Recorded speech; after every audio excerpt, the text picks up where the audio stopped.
Hello friends, this is Shalini Srivastava. स्वागत है आपका टीचिंग लर्नर्स में। तो कैसे हैं आप लोग? उम्मीद है कि आप लोग बढ़िया होंगे और आपकी पढ़ाई अच्छी चल रही होगी। और आज हम आपके लिए लाए हैं, जैसा कि हमने कहा था कि इकोनॉमिक्स की हम पार्ट में 2-3 पार्ट में आपकी वीडियो लाएंगे और उसमें लगभग इकोनॉमिक्स हम आपको कवर करा देंगे, जो शॉर्ट नोट्स टाइप का आप मान के चलिए। ये तो वहाँ से चीज़ें कवर हो जाएंगी और लगभग क्वेश्चन बनने की संभावना रहेगी, क्योंकि चीज़ें हम जो लाएंगे वो इंपॉर्टेंट ही लाएंगे, कोई एक्स्ट्रा चीज़ हम नहीं बताएंगे। तो आज ये आपकी पहली वीडियो है इकोनॉमिक्स का पार्ट 1, ठीक है। तो इसको इकोनॉमिक्स का पार्ट 1 आप लिखिएगा। हो सकता है ऊपर आपको इकोनॉमिक्स ना दिख रहा हो, इकोनॉमिक्स का पार्ट 1 है। तो अगर इस वीडियो पे आपका अच्छा रिस्पांस मिल रहा है तो हम आगे की भी 2-3 वीडियो लाते रहेंगे। तो वहाँ से आप देख लीजिएगा चीज़ों को, बहुत इंपॉर्टेंट चीज़ें आज की क्लास देख के आपको पता चल जाएगी। तो चलिए सीधे हम क्लास स्टार्ट करते हैं। तो सुपर फास्ट रैप जो रिवीजन है आपका, उसी में वीडियो ऐड होंगी, तो वहीं से करिएगा। और वहाँ पे सारी इंपॉर्टेंट वीडियो पड़ी हैं, तो प्लीज़ जाके देख लीजिए। तो वीडियो स्टार्ट करने से पहले अगर आप हमारे चैनल पर नए हैं या सब्सक्राइब नहीं किया तो प्लीज़ सब्सक्राइब करें और ज़्यादा से ज़्यादा शेयर करें, और यहाँ से आपकी लगभग चीज़ें रिवाइज हो जाएंगी, ठीक है। तो चलिए सबसे पहले बात करते हैं अर्थशास्त्र की। तो अर्थशास्त्र के जनक कौन है पूछा जाता है, एडम स्मिथ है, ठीक है। एडम स्मिथ हैं और इन्होंने पुस्तक कौन सी लिखी है, वेल्थ ऑफ नेशन। ये भी पुस्तक पूछी जाती है, इंपॉर्टेंट, याद रखिएगा। तो अर्थशास्त्र के जनक कौन है? अर्थशास्त्र के जनक हैं एडम स्मिथ, और इनकी पुस्तक कौन सी है, वेल्थ ऑफ नेशन, जो ये लिखी हुई है, ये इनकी बुक है, ठीक है। तो अर्थशास्त्र के बारे में आपने इतना जान लिया। भारतीय अर्थव्यवस्था के बारे में हम पढ़ रहे हैं। फिर बात करेंगे हम भारतीय अर्थव्यवस्था को 3 भागों में बांटते हैं। एक होती है पूंजीवादी अर्थव्यवस्था, एक होती है आपकी समाजवादी अर्थव्यवस्था, और एक होती है आपकी मिश्रित अर्थव्यवस्था। इन तीनों अर्थव्यवस्थाओं को आप याद रखेंगे, ठीक है। तो जो आपकी पूंजीवादी अर्थव्यवस्था होती है, इस पे पूरा नियंत्रण बाजार का होता है। जो पूंजीवादी अर्थव्यवस्था होती है, इसमें पूरा नियंत्रण बाजार का होता है। यानी कितनी वस्तु उत्पादित करनी है, कितने लागत पे बेचनी है, कितनी कीमत रखनी है, सारी चीज़ें निर्धारण कौन करता है? इस पे सारी चीज़ों का निर्धारण करता है बाजार करता है। इसमें सरकार का कोई हस्तक्षेप नहीं होता है, याद रखेंगे हम, ये क्वेश्चन बनता है। तो पूंजीवादी अर्थव्यवस्था पर पूरा नियंत्रण बाजार का होता है, इसमें सरकार का कोई हस्तक्षेप नहीं होता है। फिर अगली अर्थव्यवस्था हमारी कौन सी है? समाजवादी अर्थव्यवस्था। इस पर जो है पूरा नियंत्रण सरकार का होता है, कितनी वस्तुएं उत्पादित करनी है, कितनी कीमत पे बेचनी है, क्या लागत रखनी है, क्या चीज़ें, सब कुछ नियंत्रण क्या होता है? सरकार का रहता है। और ये जो समाजवादी अर्थव्यवस्था, इसे राज्य अर्थव्यवस्था भी कहते हैं। राज्य अर्थव्यवस्था का सिद्धांत किसने दिया था? कार्ल मार्क्स ने दिया था, ठीक है। कार्ल मार्क्स ने दिया था, और इनकी एक पुस्तक भी थी, कौन सी थी? Das Kapital. इसको भी याद रखिएगा। इनकी एक पुस्तक थी दास कैपिटल, इसको भी हम याद रखेंगे, ठीक है। दास कैपिटल ये ढंग से लिखा नहीं, बोल दे रहे हैं, सुन लीजिए। तो हमने क्या देखा कि जो इसी को राज्य अर्थव्यवस्था भी कहते हैं, और ये सिद्धांत किसने दिया था? कार्ल मार्क्स ने दिया था। और इन्होंने एक पुस्तक भी लिखी थी, क्या नाम था उसका? दास कैपिटल नाम था। नोट कर लीजिएगा अगर आप नोट कर रहे हैं तो, ठीक है। ओके, चलिए हम आगे देखते हैं। और इसे केंद्रीयकृत नियोजित अर्थव्यवस्था भी कहते हैं, केंद्रीयकृत नियोजित अर्थव्यवस्था भी कहते हैं, केंद्रीयकृत नियोजित अर्थव्यवस्था भी कहते हैं। तो याद रखिएगा इसको, ठीक है। फिर अगली अर्थव्यवस्था हमारी आती है कौन सी? पूंजीवादी और मिश्रित। कौन सी? मिश्रित अर्थव्यवस्था। और ये क्या होता है? मिक्सचर होता है।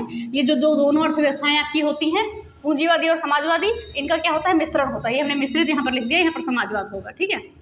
इनका क्या होता है? मिश्रण होता है। अब आपको बताना है कि किस किस देश की अर्थव्यवस्था मिश्रित अर्थव्यवस्था है। तो सबसे पहले हम देखेंगे भारत की अर्थव्यवस्था क्या है? मिश्रित है। उसके बाद हम क्या देखते हैं? इंडोनेशिया की क्या है? इंडोनेशिया की भी है, क्या है? मिश्रित अर्थव्यवस्था। उसके बाद हम देखते हैं इंडोनेशिया की अर्थव्यवस्था भी मिश्रित है, और मलेशिया की भी है, ठीक है। तो भारत को इंडिया कहते हैं, इंडोनेशिया इंडिया ऐसे याद रख लीजिए, इंडोनेशिया और इंडिया, और साथ में मलेशिया भी याद रखिए। इन तीनों देशों की क्या है? आपकी मिश्रित अर्थव्यवस्था है। फिर आगे हम बात करते हैं अर्थव्यवस्था के क्षेत्र की। अभी एक बार हम रिवाइज करवा देंगे, परेशान मत होइएगा। प्राथमिक क्षेत्र जो है, एक मिनट, चलिए आगे हम देखते हैं। तो हम देखते हैं अर्थव्यवस्था को 3 क्षेत्रों में बांटा गया है। कौन कौन सा? आपका प्राथमिक क्षेत्र है, द्वितीयक क्षेत्र है, और तृतीयक क्षेत्र है। तो आपने भी सुना होगा नाम इसका, प्राथमिक क्षेत्र, द्वितीयक क्षेत्र और तृतीयक क्षेत्र का। तो जो प्राथमिक क्षेत्र की अर्थव्यवस्था है, ये किस पर निर्भर करती है? पर्यावरण पर निर्भर करती है, ठीक है। पूरी तरह से पर्यावरण पर निर्भर करती है। इसके अंतर्गत जैसे कृषि हुआ, पशुपालन हुआ, मत्स्य पालन हुआ, ये सारे नॉर्मल से चीज़ें आ जाती हैं जो पर्यावरण पर निर्भर करती हैं, ठीक है। फिर उसके बाद आती है द्वितीय क्षेत्र। तो द्वितीय क्षेत्र में जो है प्राथमिक क्षेत्र के जो उत्पाद हैं, उनका कच्चे माल के रूप में उपयोग करके कोई वस्तु बनाई जाती है, उसका उपभोग किया जाता है। जैसे लोहा उत्पाद, उद्योग, वस्त्र उद्योग, वाहन, इलेक्ट्रॉनिक, तो ये सभी क्या आ जाते हैं? आपके द्वितीय क्षेत्र में आ जाते हैं। और फिर हम बात करेंगे तृतीय क्षेत्र की। तो तृतीय क्षेत्र में आपको सेवाओं का उत्पादन होता है, जैसे कि बीमा होगी, जहाँ से आपको सुविधाएं मिलती हैं, बैंकिंग हो गया, चिकित्सा हो गया, शिक्षा हो गया, पर्यटन हो गया, ठीक है। तो ये सारी चीज़ें आपको कहाँ से मिल जाती हैं? तृतीय क्षेत्र से। अगर हम बात करें कि भारतीय अर्थव्यवस्था में सबसे ज़्यादा योगदान किसका है, तो तृतीय क्षेत्र का है, और सबसे कम योगदान किसका है? प्राथमिक क्षेत्र का है। इसके बारे में हम अभी और भी बात करेंगे, तो इनको भी आप ध्यान में रखेंगे, ठीक है। एक चीज़ और देखिए, जो प्राथमिक क्षेत्र के अंतर्गत जो श्रम जो होता है, प्राथमिक क्षेत्र के अंतर्गत जो श्रम होता है वो किसके अंतर्गत आता है, वो रेड कॉलर जॉब के अंतर्गत आता है। या भी आपने नाम सुना होगा, रेड कॉलर जॉब। तो हमने ऐसे लिख दिया है, जो प्राथमिक क्षेत्र का श्रम है ये किसके अंतर्गत आता है, रेड कॉलर जॉब के अंतर्गत आता है। और हम बात करेंगे द्वितीय क्षेत्र का श्रम जो है ये ब्लू कॉलर जॉब के अंतर्गत आता है। BCJ हम लिख दे रहे हैं, ऐसे याद रख लीजिएगा, ठीक है, बताने पे ध्यान रखिएगा। और जो तृतीय क्षेत्र का श्रम होता है ये किसके अंतर्गत आता है, व्हाइट कॉलर जॉब के अंतर्गत आता है। ये क्वेश्चन कॉलर जॉब से बनता है। तो प्राथमिक क्षेत्र रेड कॉलर जॉब, द्वितीय क्षेत्र ब्लू कॉलर जॉब, और जो तृतीय क्षेत्र है व्हाइट कॉलर जॉब के अंतर्गत ये सारी चीज़ें आती हैं। तो ये चीज़ें आप समझ गए होंगे, अभी एक बार रिवाइज हो जाएंगी। हो सकता है लंबी क्लास जाए, लेकिन ध्यान से सुनेगा। फिर बात करते हैं कि भारतीय अर्थव्यवस्था के लक्षण क्या क्या है। तो भारतीय अर्थव्यवस्था जो है एक विकासशील अर्थव्यवस्था है, याद रखेंगे, पूछा जाता है भारतीय अर्थव्यवस्था कैसी अर्थव्यवस्था है। तो विकासशील है, मिश्रित है, ठीक है, कृषि पर आधारित है, ये 3 लक्षण हैं इसके। और कृषि पर आधारित है और मिश्रित अर्थव्यवस्था है भारतीय अर्थव्यवस्था। तो भारतीय अर्थव्यवस्था मिश्रित है। इसके अलावा और कौन कौन से देश मिश्रित अर्थव्यवस्था के अंतर्गत आते हैं, हमने बताया था इंडोनेशिया और मलेशिया। याद रखिएगा, इंडोनेशिया और मलेशिया हमने बताया था। तो हम बात करें कृषि पर आधारित, तो आबादी का 56.6% जो जनसंख्या जो है लोग क्या है इस पर खेती पर निर्भर है। और जो 70% जनसंख्या है वो जनसंख्या जो है खेती पर निर्भर है। और आबादी का 56.6% लोग खेती करते हैं, ये आप याद रखिएगा, ठीक है। तो ये लक्षण हमने देख लिया, ध्यान से सुनिए। लक्षण क्या है, विकासशील अर्थव्यवस्था, कृषि पर आधारित अर्थव्यवस्था और मिश्रित अर्थव्यवस्था। इतनी चीज़ों को हम ध्यान में रखेंगे, ठीक है। तो हमने क्या देखा है कि भारतीय जनगणना या 2011 के अनुसार ये चीज़ें बताई गई हैं आपको कि जो 54.6% है, सॉरी 56 मैंने लिख दिया, 54.6% है। 54.6% जो आबादी का 54.6% जो है इससे संबंधित है कुल आबादी, ठीक है, इससे संबंधित गतिविधियों में लगा है। और 70% जनसंख्या आपकी कृषि पर निर्भर करती है। तो ये चीज़ आप समझ गए होंगे। फिर हम बात करते हैं HDI, आपने सुना होगा, ह्यूमन डेवलपमेंट इंडेक्स, यानी कि मानव विकास सूचकांक। आपने सुना होगा ह्यूमन डेवलपमेंट इंडेक्स यानी कि मानव विकास सूचकांक। इसका क्या है, रिपोर्ट का प्रकाशन कब हुआ था, 1990 में, ठीक है। मानव विकास सूचकांक जो रिपोर्ट का प्रकाशन हुआ था 1990 में हुआ था। और इसकी जो अवधारणा का विकास किया था ये महबूब उल हक थे, ये अर्थशास्त्री थे, कहाँ के, पाकिस्तान के थे। और भारत में नोबेल पुरस्कार विजेता अर्थशास्त्री कौन थे, अमर्त्य सेन थे, ये भारत के थे। तो इन दोनों लोगों के प्रयास से HDI रिपोर्ट का प्रकाशन कब किया गया था, 1990 में किया गया था। याद रखिएगा, नाम पूछा जाता है कि किसके अवधारणा का विकास किसके प्रयास से हुआ था, महबूब उल हक और अमर्त्य सेन का। और जो भारत है ये HDI यानी कि मानव विकास में किसके कौन सी श्रेणी में आता है, मध्यम श्रेणी में आता है, ये भी आप याद रखिए। तो आई होप ये चीज़ें आपको समझ में आ रही होंगी कि HDI रिपोर्ट का प्रकाशन, मानव विकास सूचकांक मैंने लिखा नहीं है, लिख देते हैं कि आप कंफ्यूज ना हो। मानव विकास सूचकांक यहाँ पर जगह नहीं थी इसलिए मैंने नहीं लिखा। ह्यूमन डेवलपमेंट इंडेक्स, मानव विकास सूचकांक, ठीक है। चलिए, तो हमने क्या देखा, रिपोर्ट का प्रकाशन 1990 में हुआ, किसके प्रयास से, महबूब उल हक पाकिस्तान के थे, अमर्त्य सेन क्या थे, भारत के थे, नोबेल पुरस्कार विजेता। और जो है भारत किसकी श्रेणी में आता है मानव विकास के मामले में, मध्यम श्रेणी में आता है, ये भी हम याद रखें। फिर हम बात करते हैं राष्ट्रीय आय की, सबसे इंपॉर्टेंट है। देखिए ये सारी चीज़ें हम इंपॉर्टेंट ही लेके आए हैं, क्योंकि आप अगर टेस्ट दे रहे होंगे, पेपर दे रहे होंगे तो आपको पता होगा। तो नेशनल इनकम इसे कहते हैं। तो राष्ट्रीय आय का प्रथम अनुमान किसने लगाया था, दादा भाई नौरोजी ने। हमने DBN लिख दिया है, दादा भाई नौरोजी ने लगाया था। कब, 1858 में, 1868 में। और इनकी पुस्तक कौन सी थी, poverty and un-British rule in India, ठीक है। Poverty and un-British rule in India पुस्तक में 1868 में दादा भाई नौरोजी ने राष्ट्रीय आय का सबसे पहले अनुमान लगाया था, याद रखेंगे, पूछा जाता है। फिर बात करेंगे 1949 में PC महालनोबिस को राष्ट्रीय आय समिति का अध्यक्ष बना दिया गया था। तो पूछा जा सकता है कि PC महालनोबिस को राष्ट्रीय आय समिति का अध्यक्ष कब बनाया गया, 1949 में। यह पूछा जा सकता है सबसे पहले किसे अध्यक्ष बनाया गया था, तो PC महालनोबिस को बनाया गया था। इसका किसका अध्यक्ष, नेशनल इनकम समिट का, ठीक है, यानी राष्ट्रीय आय समिति का। फिर हम आगे बात करें कि जो राष्ट्रीय आय से संबंधित आंकड़े हैं ये कौन जारी करता है, CSO यानी कि केंद्रीय सांख्यिकीय संगठन। रिजर्व बैंक मत लगाइएगा, गलत हो जाएगा। तो राष्ट्रीय आय से संबंधित आंकड़े कौन जारी करता है, SCO यानी कि केंद्रीय सांख्यिकीय संगठन। इसकी स्थापना कब हुई थी, 1951 में। और उसका हेडक्वार्टर कहाँ पर है, दिल्ली में है। समझ में आ गया। तो राष्ट्रीय आय के आंकड़े कौन, ये बहुत इंपॉर्टेंट क्वेश्चन है, यहाँ से बनते हैं क्वेश्चन। राष्ट्रीय आय से संबंधित आंकड़े केंद्रीय सांख्यिकीय संगठन के द्वारा निर्धारित किए जाते हैं। और इसकी स्थापना हुई थी 1951 में। हेडक्वार्टर कहाँ पर है, दिल्ली में। और राष्ट्रीय आय की सर्वप्रथम वैज्ञानिक गणना किसने की थी, तो PKRV राव ने की थी, याद रखिएगा, VKRV राव ने की थी 1951 में। ये भी चीज़ें हम याद रखेंगे। और राष्ट्रीय आय जो है इसकी 3 विधियां हैं। राष्ट्रीय आय कौन सी है, उत्पाद गणना विधि, आय गणना विधि और उपभोग बचत विधि। याद रखेगा नाम, उत्पाद गणना विधि, आय गणना विधि और उपभोग बचत विधि। तो इतनी चीज़ें आपकी लगभग कन्फर्म हो गई होंगी। अभी एक बार और रिवाइज करा देंगे, ठीक है। चलिए अब हम बात करते हैं नेशनल इनकम यानी राष्ट्रीय आय की अवधारणाएं। तो सबसे पहले हम देखेंगे जीडीपी क्या होती है, फिर एनडीपी क्या होती है, जीएनपी क्या होती है, एनएनपी क्या होती है। तो इन सभी चीज़ों के बारे में हम जानेंगे। तो जीडीपी क्या होता है, किसी अर्थव्यवस्था का एक वित्तीय वर्ष में कुल जो उत्पादित है सेवा या वस्तु है उनका अंतिम रूप से मौद्रिक मूल्य क्या कहलाता है, जीडीपी कहलाता है। ध्यान से सुनेगा, किसी अर्थव्यवस्था के द्वारा एक वित्तीय वर्ष में सभी उत्पादित वस्तुओं एवं सेवाओं का अंतिम रूप से मौद्रिक मूल्य क्या है, जीडीपी कहलाता है। याद रखेगा, जीडीपी यानी ग्रॉस डोमेस्टिक प्रोडक्ट यानी कि सकल घरेलू उत्पाद। ठीक है, सकल घरेलू उत्पाद। तो हमने शॉर्ट में लिख दिया, इतना तो आप जानते होंगे। ठीक है, फिर हम बात करेंगे एनडीपी की। एनडीपी का क्या होता है, देखिए यहाँ पर जीडीपी का मतलब ग्रॉस यानी सकल और एनडीपी का नेट यानी कि ठीक है निवल हो जाएगा। तो एनडीपी क्या होता है, एनडीपी का फार्मूला क्या होता है, एनडीपी क्या होता है कि जो जीडीपी हमने अभी देखा है, जीडीपी में से अगर हम डिप्रेशिएशन या ह्रास को हटा देते हैं तो हमारा शुद्ध जो है डोमेस्टिक प्रोडक्ट निकल आएगा। यानी कि सकल घरेलू उत्पाद में से हमको हानि घटानी है, उसके बाद हमें क्या प्राप्त हो जाएगा, उसके बाद हमें प्राप्त हो जाएगा शुद्ध घरेलू उत्पाद। ठीक है, इतनी चीज़ें हो गई। फिर बात करेंगे जीएनपी। ठीक है, जीएनपी। तो जीएनपी क्या होता है इसके बारे में भी हम जानेंगे, यानी कि सकल राष्ट्रीय उत्पाद यानी ग्रॉस नेशनल प्रोडक्ट। तो जो जीडीपी है, ठीक है, जीडीपी देखिए सब में आ रहा है, जीडीपी में GDP minus X minus M. अब हम देखते हैं एक्स क्या होता है। तो एक्स में होता है कि जो भी देश के नागरिक हैं अगर विदेश में कोई आय कमा रहे हैं तो उनको हम जोड़ देंगे जीडीपी में। ठीक है, उनको हम जीडीपी में जोड़ देंगे, और जो विदेशी कमा रहे हैं हमारे भारत में जो आय अर्जित कर रहे हैं उनको हम घटा देंगे, उसको एम कहते हैं। तो एक्स क्या होता है, एक्स होता है कि देश के नागरिकों द्वारा विदेश में अर्जित आय, और एम होता है विदेश के नागरिकों द्वारा हमारे देश में अर्जित आय जो है, ये चीज़ें होती हैं।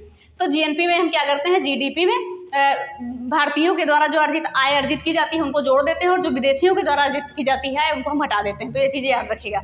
तो ये हो गया हमारा जीएनपी यानी कि ग्रॉस नेशनल प्रोडक्ट यानी सकल राष्ट्रीय उत्पाद। फिर उसके बाद देखते हैं एनएनपी। एनएनपी यानी कि नेट नेशनल प्रोडक्ट। तो इसमें क्या होता है, देखिए ये पूरा जीएनपी ही होता है हमारा, जीडीपी प्लस विदेशों से प्राप्त निवल आय। देखिए विदेशों से प्राप्त निवल आय का मतलब क्या हुआ, हमारा एक्स माइनस एम ही होगा, क्योंकि देश के नागरिकों द्वारा कमाई गई आय, ठीक है, विदेश में कमाई गई देश के नागरिकों द्वारा आय, और जो विदेश में भारत में जो है विदेशी जो कमाते हैं उनके द्वारा अर्जित आय जो है उसको हम क्या कहते हैं, विदेशों से प्राप्त निवल आय। फिर उसमें से अगर हम ह्रास घटा देते हैं तो क्या हमारा आ जाता है, एनएनपी आ जाता है। तो सिंपल सा हम लिख देते हैं एनएनपी बराबर क्या होता है, एनएनपी बराबर होता है जो भी हमने ये जीएनपी निकाला है, ठीक है, जीएनपी जो निकाला है, जीएनपी में से हम डिप्रेशिएशन यानी मूल्य ह्रास घटा देते हैं, बस नेट निकाला था। देखो किसी भी चीज़ में से जब हम ह्रास घटा देंगे तो वो नेट चीज़ें निकल आएंगी। तो इन चीज़ों को आप ध्यान रखिएगा, फार्मूले से ही याद रखिएगा। देखिए फार्मूले से ही परिभाषा बनाइए, परिभाषा रटिए नहीं, फार्मूले से केवल परिभाषा बताइए, ये हो जाएगा। और जो ये हमारी एनएनपी आती है यही हम इसी को हम राष्ट्रीय आय कहते हैं। ठीक है, यही हमारी क्या होती है, राष्ट्रीय आय होती है। तो इसको हम याद रखेंगे। हो गई चीज़ें। चलिए एक बार और देख लेते हैं। जीडीपी तो हमने जान लिया, फिर एनडीपी जानेंगे। एनडीपी क्या है, जीडीपी में से हम क्या करेंगे, हानि घटा देंगे, ह्रास घटा देंगे, क्या हमारा निकल आएगा, एनडीपी निकल आएगा। फिर जीएनपी की बात करेंगे तो जीडीपी में हम क्या जोड़ेंगे, विदेश में जो भारतीय कमाते हैं उनको हम जोड़ देंगे, और जो भारत में जो विदेशी कमाते हैं उनको हम घटा देंगे, ये हो गई। और फिर एनएनपी की बात करें तो जो हमने जीएनपी निकाला है उसमें से ह्रास घटा देंगे, ये हो जाएगा एनएनपी। और एनएनपी को हम अंतिम रूप से क्या कहते हैं, राष्ट्रीय आय इसी को कहते हैं। ठीक है, ये चीज़ें हो गई। फिर आगे हम बात करेंगे योगदान की बात करेंगे। तो जो भारतीय अर्थव्यवस्था में सबसे ज़्यादा योगदान किसका है, तृतीय क्षेत्र का, और सबसे कम किसका है, प्राथमिक क्षेत्र का। लेकिन सबसे ज़्यादा आजीविका किससे चलती है लोगों की, प्राथमिक क्षेत्र से ही चलती है। और एक पुस्तक है आपकी ड्रेन ऑफ वेल्थ यानी कि धन निष्कासन का सिद्धांत, किसका है, दादा भाई नौरोजी का। ये पुस्तक आपसे पूछी जाती है। धन निष्कासन का सिद्धांत किसका है, दादा भाई नौरोजी की। ये चीज़ें पूछी जाती हैं तो इनको आप याद रखिएगा। इतनी चीज़ें हो गई। फिर भारतीय कृषि पर हम आते हैं, रुके समय देख लेते हैं, फिर उसके बाद हम एक बार और रिवाइज करा देते हैं। चलिए रिवाइज ही कर लीजिए एक बार, ध्यान से देखिएगा। अर्थव्यवस्था का जनक एडम स्मिथ, पुस्तक कौन सी थी, वेल्थ ऑफ नेशन, हो गया। वर्गीकरण 3 श्रेणी में, पूंजीवादी अर्थव्यवस्था, समाजवादी अर्थव्यवस्था, मिश्रित अर्थव्यवस्था। पूंजीवादी अर्थव्यवस्था में किसका नियंत्रण है, बाजार का नियंत्रण है। समाजवादी अर्थव्यवस्था में किसका है, सरकार का नियंत्रण है। और जो मिश्रित अर्थव्यवस्था है दोनों का मिक्सचर है। और जो पूंजीवादी अर्थव्यवस्था के श्रम किसके अंतर्गत आता है, रेड कॉलर जॉब, समाजवादी का ब्लू कॉलर जॉब, और जो आपका मिश्रित आता है वो किसके अंतर्गत आता है, आपका व्हाइट कॉलर जॉब के अंतर्गत आता है। ठीक है, सॉरी यहाँ पे हमने बता दिया, ये अलग है, ये प्राथमिक द्वितीयक तृतीयक क्षेत्र है, सॉरी। चलिए, तो हमने क्या देखा, पूंजीवादी अर्थव्यवस्था बाजार पर निर्भर है, समाजवादी अर्थव्यवस्था सरकार पर निर्भर है, सरकार के अंतर्गत है, मतलब सरकार पूरा दायित्व तो सरकार का होता है। मिश्रित में दोनों होते हैं, सॉरी हमने ये रेड कॉलर जॉब यहाँ पर आएगा, गलती से बता दिया। तो हम बात करेंगे। और जो समाजवादी अर्थव्यवस्था, इसे राज्य अर्थव्यवस्था भी कहते हैं, इसका सिद्धांत किसने दिया था? कार्ल मार्क्स ने दिया था। और उनकी पुस्तक कौन सी? Das Kapital. अब हम आते हैं प्राथमिक क्षेत्र, द्वितीय क्षेत्र और तृतीय क्षेत्र पे। तो प्राथमिक क्षेत्र पर्यावरण पर निर्भर, आपका उद्योग कौन कौन सा आते हैं? कृषि, पशुपालन और मत्स्य। द्वितीय क्षेत्र आपका प्राथमिक क्षेत्र के जो उत्पाद हैं उनका कच्चे माल के रूप में उपयोग करके उद्योग में चीजें बनाई जाती हैं, वो किसके अंतर्गत आता है? द्वितीय क्षेत्र। और तृतीय क्षेत्र के अंतर्गत सेवाओं का उत्पादन होता है, जैसे बैंकिंग हो गया, जिससे हमें सेवाएं मिल जाए, शिक्षा, चिकित्सा और पर्यटन। तो प्राथमिक क्षेत्र जो है रेड कॉलर जॉब के अंतर्गत आता है इसका श्रम, और द्वितीय क्षेत्र का ब्लू और तृतीय क्षेत्र का डब्लू, यानी कि WCG। जैसे आप ब्लड का नहीं याद करते हैं, RBC, WBC और ये सब चीज़ें, तो ऐसे ही याद कर लीजिए। फिर लक्षण हम देखते हैं, भारतीय अर्थव्यवस्था के लक्षण क्या है? विकासशील अर्थव्यवस्था है, कृषि पर आधारित है और मिश्रित अर्थव्यवस्था है। इतनी चीज़ों को हम जान लिया। फिर HDI देखते हैं, मानव विकास सूचकांक, प्रकाशन 1990 में हुआ था, किसके प्रयास से? महबूबुल हक अमर्त्य सेन। और भारत किसकी श्रेणी में आता है? मध्यम श्रेणी में आता है। और राष्ट्रीय आय का सर्वप्रथम, अब हम आते हैं राष्ट्रीय आय पर। राष्ट्रीय आय का सर्वप्रथम अनुमान जिसने लगाया था? दादा भाई नौरोजी ने 1868 में। पुस्तक कौन सी थी? पुस्तक थी इनकी poverty and British rule in India. और 1949 में एक समिति बनाई गई, राष्ट्रीय आय समिति, उसका अध्यक्ष किसे रखा गया? PC महालनोबिस को। और राष्ट्रीय आय समिति, ये चीज़ें हो गई। और आंकड़े हम बात करें कौन जारी करता है राष्ट्रीय आय के, तो केंद्रीय सांख्यिकी संगठन। स्थापना कब हुई? 1951 में। हेडक्वार्टर कहाँ पर है? दिल्ली में। और वैज्ञानिक गणना सबसे पहले कब हुई? 1951 में, VKRV राव के द्वारा की गई। और विधियाँ 3 है, उत्पाद गणना विधि, आय गणना विधि और उपभोग बचत विधि। फिर बात करेंगे अवधारणाओं की। GDP की हमने बात की कि एक वर्ष में जितनी भी क्या है, एक वित्तीय वर्ष में उत्पादित सभी वस्तुओं सेवाओं का अंतिम रूप से मौद्रिक मूल्य क्या कहलाता है? GDP कहलाता है। NDP की बात करें, GDP में से ह्रास हम घटा देंगे, NDP निकल आएगा। फिर GNP की बात करेंगे, तो GNP में क्या करते हैं? GDP में हम क्या करते हैं? जो विदेश में भारतीयों के द्वारा अर्जित आय हमको जोड़ देते हैं, और भारत में जो विदेशी कमाते हैं उनको हम हटा देते हैं, ये हो गया। और NNP का मतलब क्या होता है? जो GNP हमारा निकालते हैं उसमें से ह्रास को हम हटा देते हैं, और अंतिम रूप से NNP ही हमारा राष्ट्रीय आय निकल आता है। फिर योगदान की बात करें, तृतीय क्षेत्र का सबसे ज्यादा और सबसे कम प्राथमिक क्षेत्र का। फिर बात करेंगे ड्रेन ऑफ वेल्थ, यानी कि धन निष्कासन का सिद्धांत किसने दिया था? दादा भाई नौरोजी ने दिया था। अब हम आते हैं भारतीय कृषि पर। ठीक है, भारतीय कृषि पर। तो भारतीय कृषि का बात करें, इसके वर्गीकरण की हम बात करते हैं क्षेत्रफल के आधार पर। तो भारतीय कृषि का, संपूर्ण कृषि का 51% भाग कृषि उपयोग के लिए लिया जाता है। ठीक है, अगर पूछा जाए क्षेत्रफल के आधार पर भारतीय कृषि कितने क्षेत्रों में की जाती है, तो 51% क्षेत्रों में कृषि की जाती है। अगर हम बात करें यहाँ पर शुद्ध बुआई के लिए, कुल भूमि में से शुद्ध बुआई का कितना परसेंट है? 46.6% है, याद रखेंगे हम इसको। ठीक है, और वनाच्छादित भूमि कितनी है? 23.8% है। बंजर भूमि कितनी है? 5% है। प्रति भूमि कितनी है? 7.5% है। और बाग एवं चारागाह के लिए कितनी भूमि है? 4% है। तो याद रखेंगे हम। ठीक है, कृषि कितने क्षेत्रों पर की जाती है? 51% क्षेत्रों पर की जाती है। बाकी हम बात करें शुद्ध बुआई कुल भूमि का 46.6%, वनाच्छादित भूमि 23.8%, बंजर भूमि 5%, प्रति भूमि 7.5% और 4% बाग एवं चारागाह से संबंधित है। अगर हम महत्व की बात करें, तो भारतीय कृषि की महत्व की हम बात करें, तो GDP में इसका योगदान सबसे कम होता है। हमने बात की प्राथमिक क्षेत्र के अंतर्गत आती है कृषि, तो इसलिए हम बात करेंगे कि GDP का सबसे कम योगदान होता है। अगर हम बात करें कुल जनसंख्या का, कितनी आजीविका कितना % लोग चलाते हैं, इससे 65.70, जहाँ पे जैसे कि हमने 70% यहाँ पे बात की थी, वही है, लगभग रिलेट कर लीजिए। और कृषि द्वारा कुल निर्यात आय का 14% भाग प्रदान करता है। ठीक है, 14% भाग। और देश की कुल निर्यात का लागत का लगभग 38% भाग क्या है? कृषि से संबंधित है। तो इतनी चीज़ों को भी हम याद रखेंगे। अब बात करते हैं कृषि को। हम कृषि, जो भारतीय कृषि है, इसके अंतर्गत कुछ फसलें आती हैं। मुख्य फसलों की बात करेंगे, एक खरीफ, एक रबी, एक जायद के अंतर्गत। तो खरीफ की फसल जून जुलाई में बोई जाती है और अक्टूबर में काट ली जाती है। रबी की फसल अक्टूबर नवंबर में बोई जाती है, फरवरी मार्च में काट ली जाती है। और जायद की फसल जो है मार्च अप्रैल में बोई जाती है। कब काटी जाएगी? ये वही जून जुलाई में काट दी जाती है। ठीक है, तो खरीफ की फसल के अंतर्गत कौन कौन आता है? धान, मक्का, ज्वार, बाजरा, मूंग, गन्ना, यहाँ से क्वेश्चन बनते हैं। रबी की फसल के अंतर्गत गेहूं, चना, मसूर, सरसों, जौ, अलसी, ये चीज़ें आती हैं। और जायद के अंतर्गत तरबूज, खीरा, ककड़ी सब जानते हैं।